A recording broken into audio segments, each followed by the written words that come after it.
Imagine working twice as hard as everyone else, only to be told you're not good enough. This is the story of Marcus, a man who refused to back down when the system tried to break him. Fired by his racist boss, Marcus thought it was the end, but little did he know, it was just the beginning. What happens next will leave you speechless. This is a tale of betrayal, revenge, and justice served in the most unexpected way. Buckle up. This is one story you won't want to miss. Racist boss fires black worker, but instantly regrets it when he sees his face on TV. Let's dive in. The office was quiet, too quiet, the kind of silence that makes your skin crawl.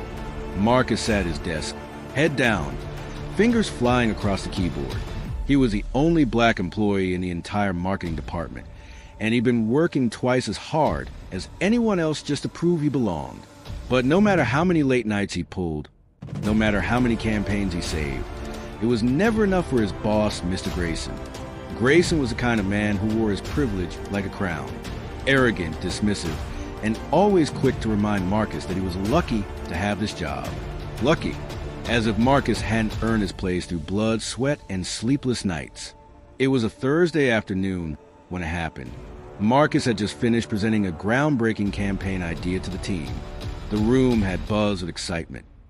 Everyone except Grayson. He leaned back in his leather chair, arms crossed, a smirk tugging at the corner of his mouth.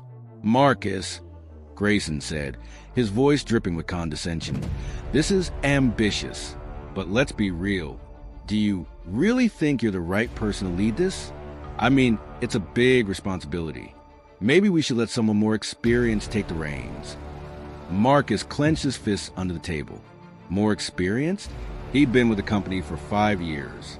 He brought in more clients than anyone else on the team. But Grayson never saw that. All he saw was the color of Marcus's skin. The tension in the room was palpable. Marcus took a deep breath, trying to keep his voice steady. "With all due respect, sir, I've led successful campaigns before. I know I can handle this." Grayson chuckled, a cold, humorless sound. "Confidence is good, Marcus. But let's not confuse confidence with overreaching." The word stung, but Marcus held his ground. He wasn't going to let Grayson intimidate him. Not this time. But Grayson wasn't done. Later that day, he called Marcus into his office. The air was thick with tension as Marcus sat across from him, his heart pounding in his chest. "Marcus," Grayson began, his tone icy, "I've been thinking, this company needs to move in a different direction. And frankly, I don't think you're the right fit anymore." Marcus felt like the floor had been ripped out from under him. "What are you saying?" Grayson leaned forward, his eyes cold and unfeeling. "I'm saying you're fired. Clean out your desk by the end of the day." Marcus's mind raced. Fired? After everything he'd done for this company? He wanted to scream, to demand an explanation, but he knew it wouldn't change anything. Grayson had made up his mind. As Marcus packed his things, his co-workers avoided his gaze.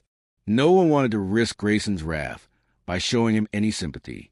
It was a lonely, humiliating walk out of the building, his box of belongings in hand. But Marcus wasn't defeated. Not yet. Weeks passed, and Marcus threw himself into a new project. He'd always dreamed of starting his own marketing firm, and now he had nothing to lose. He poured every ounce of his energy into building something from the ground up. It wasn't easy, sleepless nights, endless rejections, and moments of doubt, but Marcus refused to give up. And then one day it happened. Marcus was sitting in his tiny apartment, scrolling through the news on his laptop, when he saw it. A breaking story about a major scandal at his former company. Apparently, Grayson had been embezzling funds for years, funneling millions into offshore accounts. The company was in shambles, and Grayson was facing criminal charges. Marcus couldn't believe it. The man who had always acted like he was untouchable was finally being held accountable. But the real twist came later that night. Marcus's phone buzzed with a notification. It was an email from a major news network. They wanted to interview him about his experience working under Grayson. Marcus hesitated for a moment, then agreed. This was his chance to tell his story. The interview was set for the next day. Marcus arrived at the studio, nerves buzzing beneath his skin. He sat across from the host, the bright lights glaring down at him. "So, Marcus," the host began, "you worked under Grayson for 5 years. What was that like?" Marcus took a deep breath. "It was challenging. Grayson made it clear from day one that he didn't think I belonged there, no matter how hard I worked. It was never enough." The host nodded, her expression sympathetic. "And how did it feel when he fired you?" Marcus's jaw tightened. "It hurt, but it also gave me the push I needed to start my own company. And now, seeing Grayson's downfall, it's bittersweet. Justice has been served, but it's a reminder of how much work still needs to be done." The interview aired that evening, and within hours, it went viral. People were outraged by Marcus's story, and Grayson's name was trending for all the wrong reasons. But the real shock came the next morning. Marcus was sitting in his office when his phone rang. It was Grayson. "Marcus." Grayson's voice was shaky, desperate. I need your help." Marcus froze. "My help?" "Yes," Grayson said. "The board is forcing me out. They want someone new to take over, and they mentioned your name." Marcus couldn't believe what he was hearing. The man who had fired him was now begging for his help. "I'll think about it," Marcus said, his voice calm but firm. He hung up the phone, a small smile tugging at his lips. Justice had been served, but this wasn't the end. Not even close. And as Marcus sat there, staring at the phone, he realized something. This wasn't just about revenge. It was about proving that no matter how many times you're knocked down, you can always rise again. But little did Marcus know, Grayson had one last card to play. And when the truth came out, it would change everything. What will Marcus do? Will he help Grayson, or will he let him fall? And what is Grayson hiding? The phone call from Grayson lingered in Marcus's mind like a storm cloud. He sat in his modest office, the walls adorned with motivational quotes and framed certificates of his achievements. The irony wasn't lost on him. The man who had once belittled him was now begging for his help. But Marcus wasn't naive. He knew Grayson didn't truly want his help. He wanted a lifeline. And Marcus wasn't sure if he was willing to throw one. Days passed, and the media frenzy around Grayson's scandal only grew.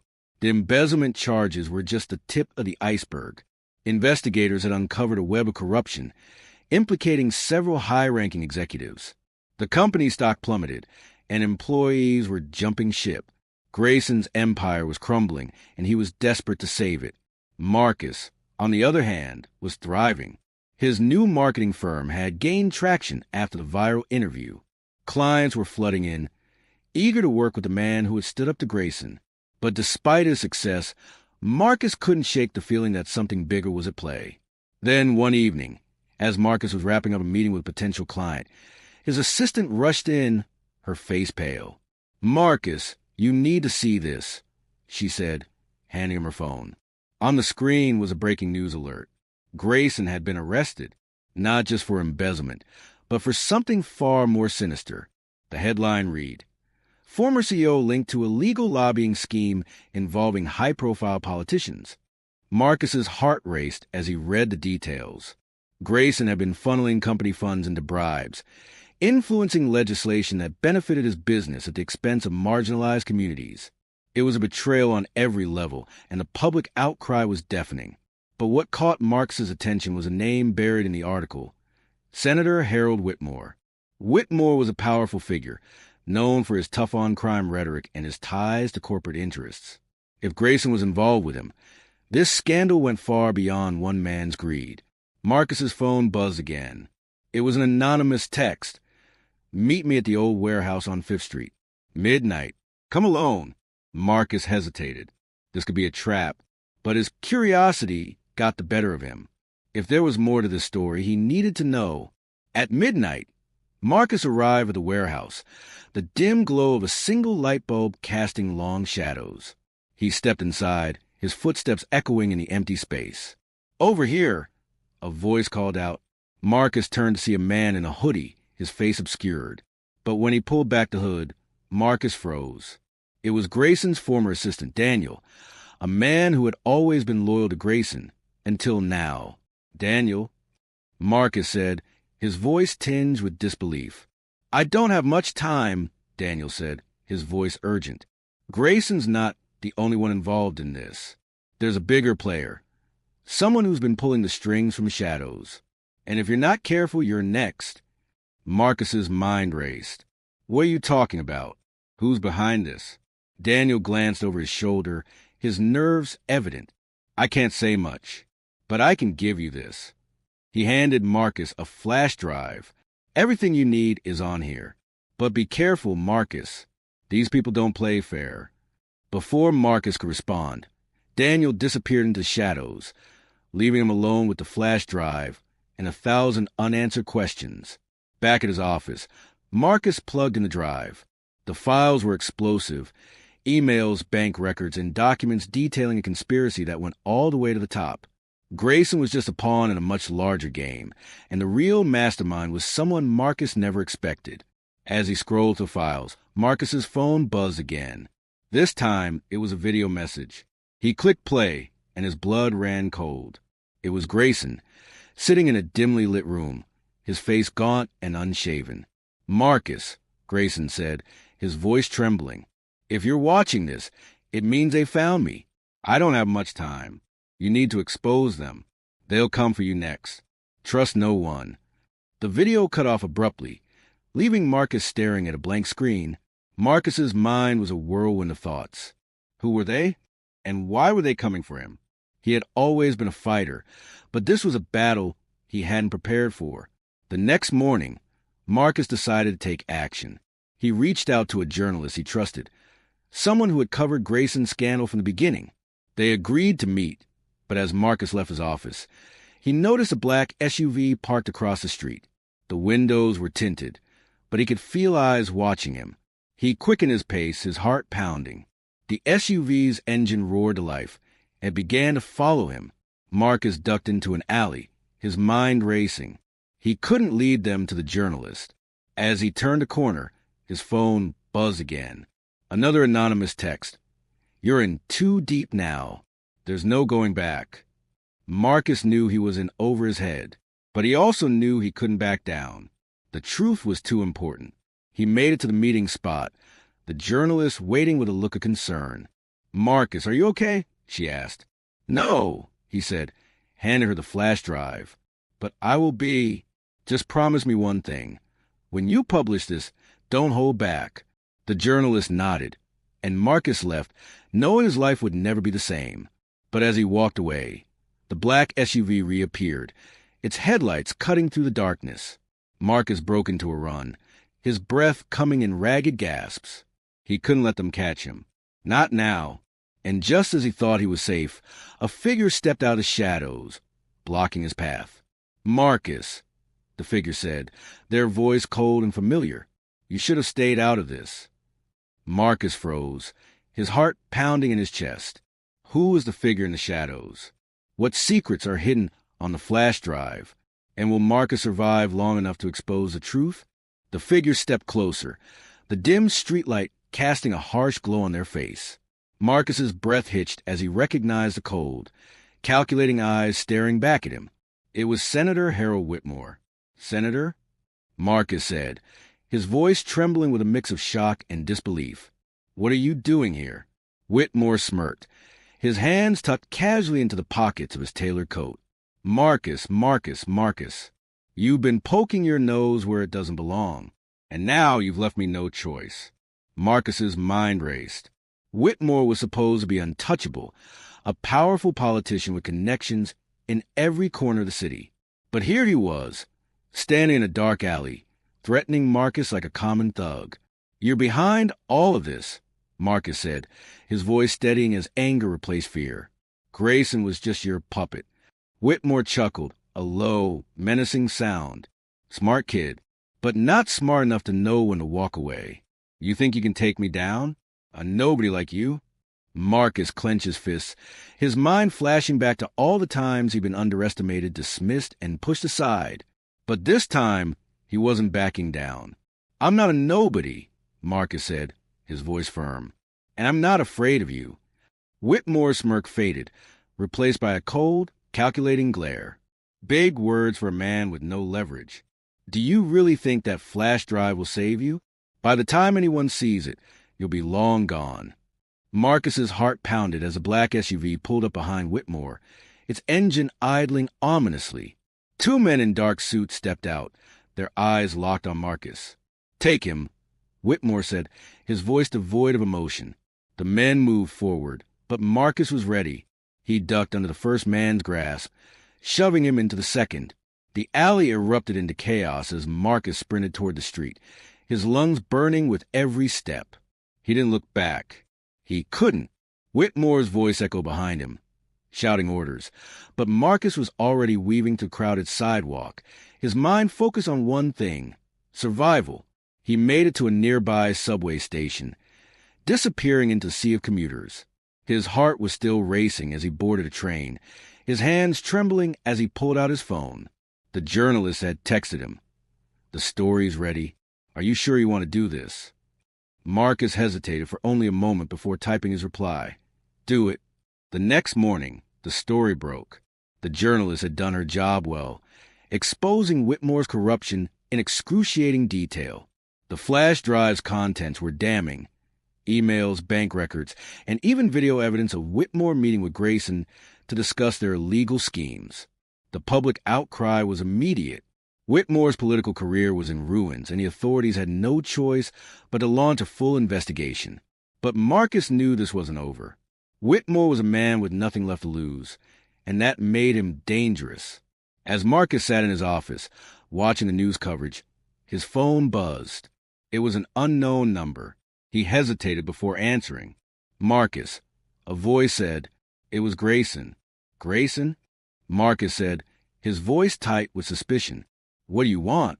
"I'm in hiding," Grayson said, his voice shaky. "Whitmore's people are after me, but I have something you need. Proof that Whitmore's involved in something even bigger.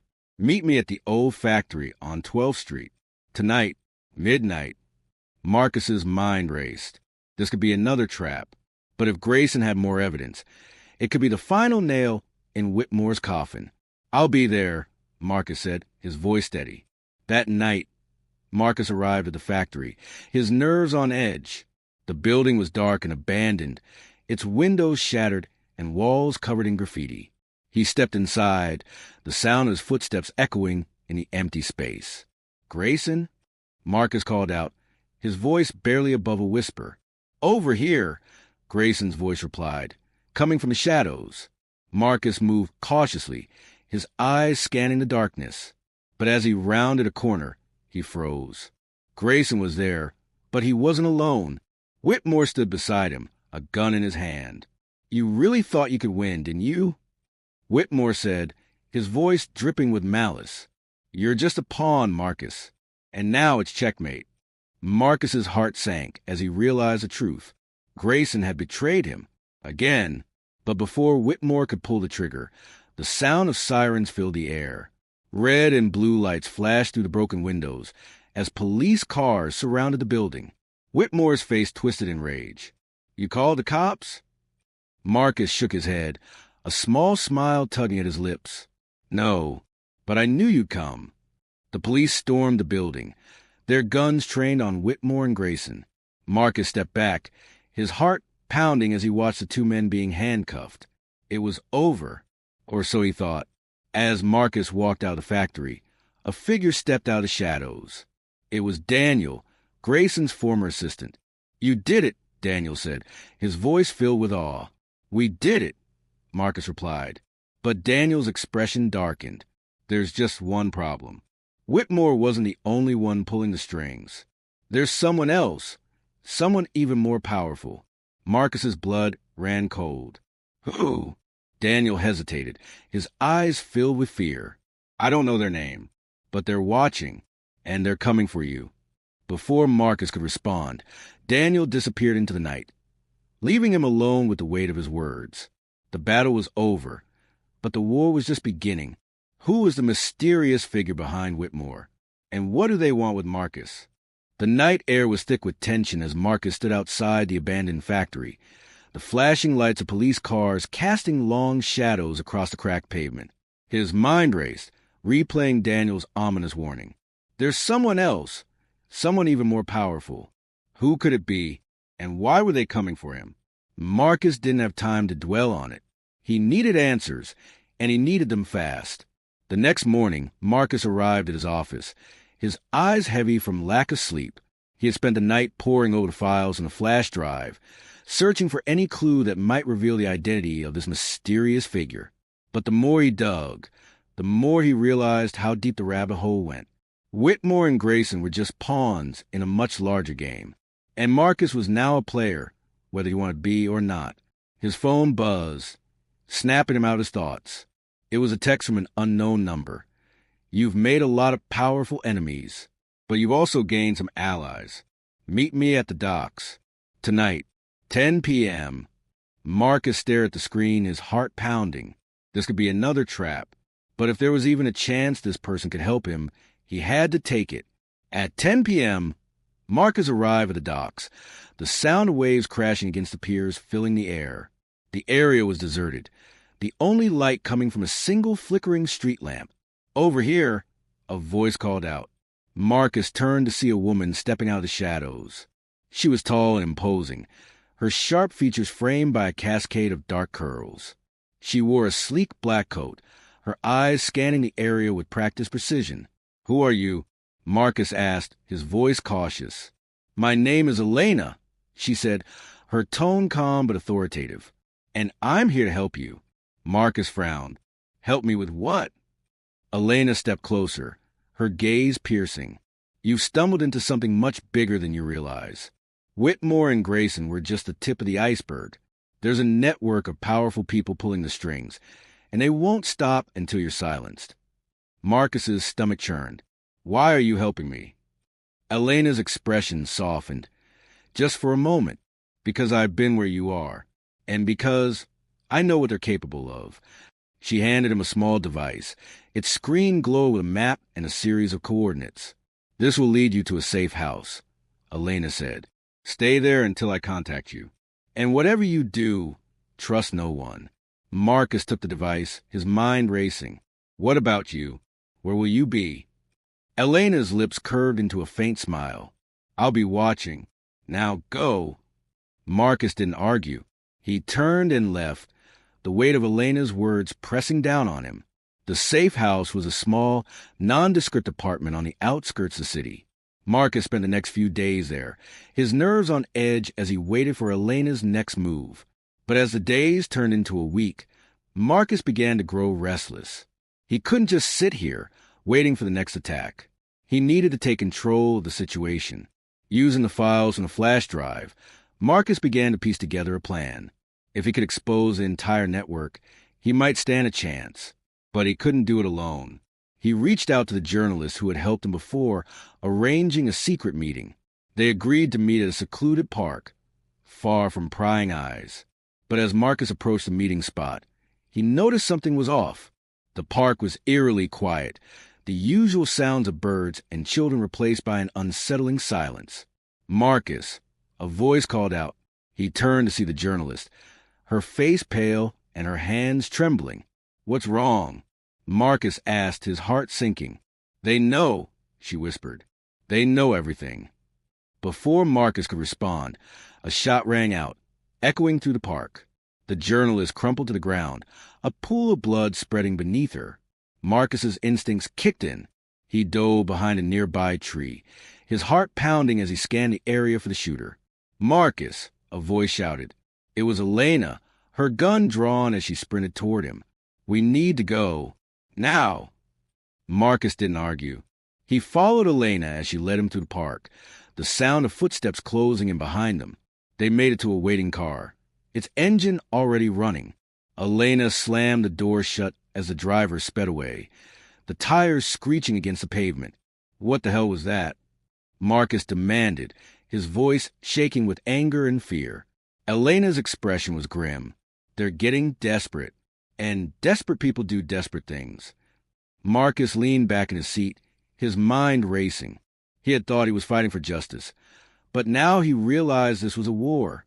And in war, there were casualties. "What do we do now?"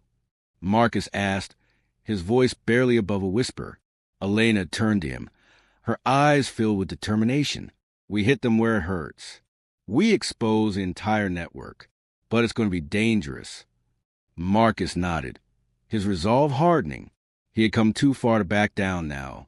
"Let's do it," he said. But as the car sped to the city, Marcus couldn't shake the feeling that they were being watched. And when he glanced out the window, he saw a black SUV following them, its headlights cutting through the darkness. Who is following them? And what will Marcus and Elena do next? The black SUV was relentless, its headlights glaring in the rearview mirror as Elena's driver weaved through the city streets. Marcus gripped the door handle, his knuckles white, his heart pounding like a drum. "They're not going to let us go," Marcus said, his voice tight with tension. Elena glanced over her shoulder, her expression calm but focused. "They won't have a choice." She pulled out her phone and typed a quick message. Moments later, the car swerved into an underground parking garage, the tires screeching as they descended into shadows. The SUV followed, but as it rounded a corner, a van suddenly pulled out, blocking its path. Men in tactical gear spilled out of the van, surrounding the SUV with weapons drawn. "Who are they?" Marcus asked, his eyes wide. "Friends," Elena said simply. "Let's go." She led Marcus through a hidden door in the garage, down a narrow staircase, and into a dimly lit room filled with monitors and computers. It looked like something out of a spy movie. "Welcome to the nerve center," Elena said, gesturing to the screens. "This is where we take them down." Marcus stared at the monitors, his mind racing. One screen showed live footage of the men apprehending the SUV's occupants. Another displayed a map with blinking red dots, each one representing a key player in the network. "We've been tracking them for months," Elena explained. "Whitmore and Grayson were just the beginning. The real power lies with a man named Victor Kane. He's the one pulling the strings." Marcus's stomach dropped. Victor Kane was a billionaire philanthropist, a man revered by the public. If he was involved, this went deeper than Marcus had ever imagined. "How do we stop him?" Marcus asked. Elena smiled, a glint of determination in her eyes. "We hit him where it hurts, his reputation." Over the next few hours, Marcus and Elena worked tirelessly, compiling evidence from a flash drive and cross-referencing it with Elena's intel. They uncovered a web of corruption that stretched across industries and governments, all leading back to Kane. By dawn, they had everything they needed: emails, financial records, and even video evidence of Kane orchestrating illegal deals. "It's time," Elena said, handing Marcus a USB drive. "This is everything. Take it to the press. But be careful. Kane's people will be watching." Marcus nodded, his resolve unwavering. "What about you?" Elena's expression softened. "I'll be right behind you. But first, I need to make sure the path is clear." Marcus left the safe house, the USB drive tucked securely in his pocket. He made his way to the journalist's office, his senses on high alert. Every shadow, every passing car felt like a threat. But he made it. The journalist, a seasoned reporter named Claire, listened intently as Marcus explained everything. Her eyes widened as she scrolled through files, her fingers flying across the keyboard as she prepared to publish the story.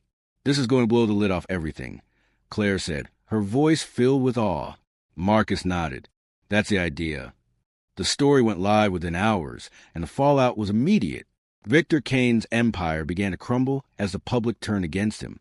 Politicians, CEOs, and even celebrities were implicated in the scandal, their careers destroyed in an instant. Marcus watched it all unfold from the safety of Elena's safe house, a sense of relief washing over him. It was over, or so he thought. As Marcus packed his things, preparing to leave, his phone buzzed.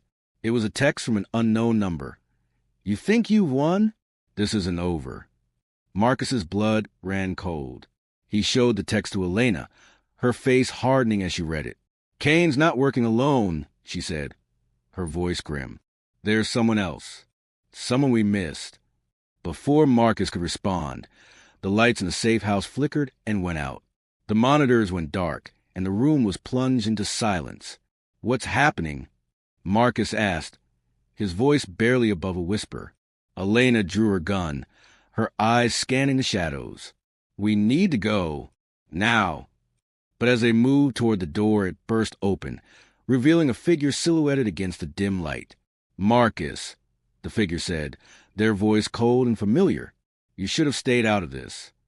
Marcus froze, his heart pounding in his chest. Who was the mysterious figure? And what do they want with Marcus? The figure stepped into the room, the dim light revealing a face Marcus recognized instantly.